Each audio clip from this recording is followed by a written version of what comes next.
رسول سلام علیکہ نحمدہ ونصلی ونسلم علی رسولہ الکریم اما بعد فاعوذ باللہ من الشیطان الرجیم بسم اللہ الرحمن الرحیم کلوا واشربوا ولا تسرفوا انہ لا یحب المسرفین صدق اللہ العظیم۔ السلام علیکم ورحمۃ اللہ وبرکاتہ۔ اسلام میں شادی یعنی نکاح انتہائی کم خرچ اور سادہ عمل تھا۔ جہاں مسلمان ہر شعبہ زندگی میں زوال پذیر ہوئے ہیں، وہیں عیش پرستی اور دکھاوا ان کے اندر گھر کر گیا ہے۔ اسلام جس نے ذات پات، رنگ و نسل اور ذات برادری کا فرق مٹا کر مسلمان کو ایک جیسا طرز حیات عطا کیا تھا اور ایک جیسا لائف سٹائل عطا کیا تھا، اس کی مثال پوری دنیا میں اور اہل مغرب میں پہچانی جاتی تھی۔ اور پھر اس کے بعد ہمارے اسلاف نے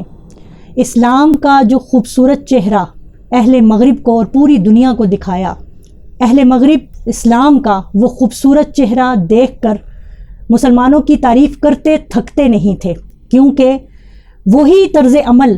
جب عملی طور پر معاشرے کے اندر آیا تو اہل مغرب نے انہیں دل سے قبول کیا ایک طرز حیات کی صورت میں۔ لیکن آج کے مسلمان نے اپنے کردار کی وجہ سے جو اپنا نام اہل مغرب میں اور پوری دنیا کے اندر قائم کیا ہے، پوری دنیا کے اندر مسلمان کو دہشت گرد، بددیانت اور جھگڑالو کے طور پر متعارف کروایا ہے۔ جس طرح شادی جو ہے وہ ایک انتہائی کم خرچ عمل تھا، شادی بیاہ کے موقع پر ہونے والی رسومات اور ان پر خرچ ہونے والا پیسہ اس نے غریب کی کمر کو توڑ رکھا ہے۔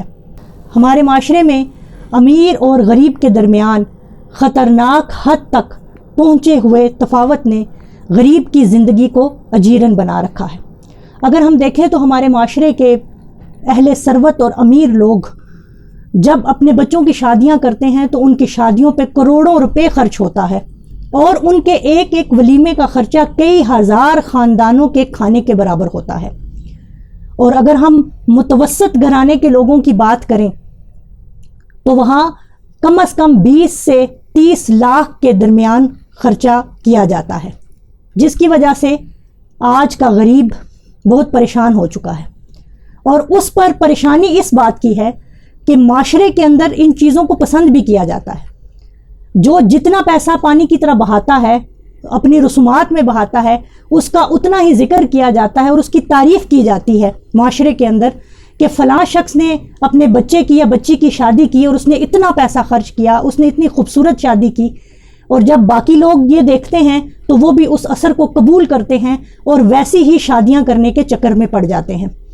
اور پھر اس کے بعد چاہے وہ سود لیں، چاہے وہ رشوت لیں، چاہے جس طرح سے بھی پیسہ کمائیں، اپنی شادیوں کو بہترین طریقے سے کرنے کے اس ضد میں وہ بہت سارے گناہ کر بیٹھتے ہیں۔ آج حکومت کو بھی یہ چاہیے کہ وہ ایک حد مقرر کرے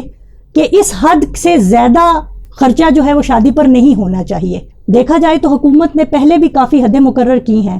لیکن اگر قانون پر عمل نہ کیا جائے تو قانون ایک تماشا بن کر رہ جاتا ہے۔ اہل ثروت لوگ اور امیر لوگ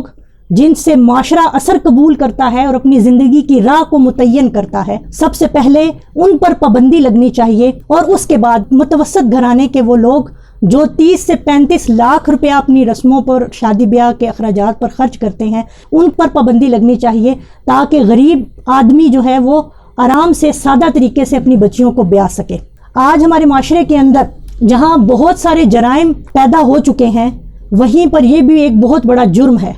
حضرت علی شیر خدا رضی اللہ تعالیٰ عنہ ارشاد فرماتے ہیں کہ جب کسی دسترخوان پر 1 سے 2 کھانے ہوتے تو وہ فرماتے کہ یہ کسی غریب کا حق ہے جو آج ہمارے دسترخوان پر موجود ہے، یعنی کہ ایک وقت میں ایک جیسا کھانا۔ تو اس کا مطلب یہ ہوا کہ جب ہمارے ہاں شادیاں ہوتی ہیں تو اس قدر اخراجات کیے جاتے ہیں اور 20 طرح کے کھانے، اور کئی شادیوں پر تو سینکڑوں طرح کی ڈشز پکتی ہیں، اور پھر اس کے بعد اس کا ضیاع بھی ہوتا ہے۔ ہمیں اس چیز کی روک تھام کے لیے کوئی قدم اٹھانا چاہیے، کیونکہ جب ہم فطرت کے خلاف چلتے ہیں اور اپنا طرز عمل جو ہے وہ دین اسلام کے خلاف چلاتے ہیں تو اس میں اسی طرح کے نقصان اٹھانے پڑتے ہیں جو آج ہم اپنے معاشرے میں دیکھ رہے ہیں۔ بہت شکریہ۔ وما علینا الا البلاغ۔ اسلام کا پیغام دلیل اور تحقیق کے ساتھ جاننے کے لیے سب سے پہلے عائشہ ندیم کے YouTube چینل ردائے فاطمہ کو سبسکرائب کریں اور بیل آئیکن کو کلک کریں۔